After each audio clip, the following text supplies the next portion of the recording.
আগের বার তো বারবিকিউ করছিলাম নাকি, তাহলে এবার মামা কক্সবাজার ট্যুরে যায় একটা।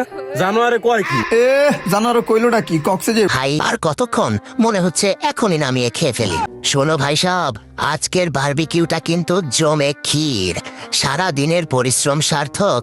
উফ, হাহা, এক একজন যেভাবে খাচ্ছে মনে হচ্ছে জীবনে প্রথম বারবিকিউ, পুরো ফানি মোমেন্ট। 31 ডিসেম্বর তা বললো, কি করা যায় কয়টা প্ল্যানিং কর। মামা এখন কি প্ল্যান করা যায় এটা কত? তাহলে কি প্ল্যান করা যায়? আগের বার তো বারবিকিউ করছিলাম নাকি, তাহলে এবার মামা কক্সবাজার ট্যুরে যায় একটা।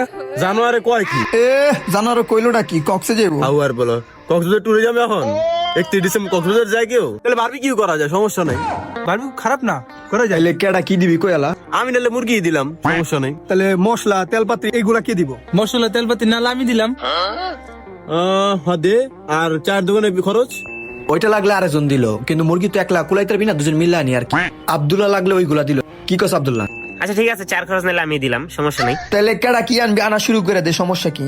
যা আর ঠিক আছে, সব তো হইলো, কিন্তু বারবিকিউ কোন জায়গায় করবি? বিশাল করে সাথে করি। ঠিক আছে, বিশাল গই সাথে করা যায়, কিন্তু লার্কি কয়লা এগুলার ব্যবস্থা করতে হইব তো। লাকড়ি আমি ব্যবস্থা করে দিই। হ্যাঁ ওটা তো করাই লাগবে, কিন্তু ছাদ তোর বাপের না, বাড়ি এলাতে জিগালি বাড়ি জি গেলাম আর, তাহলে চলাই।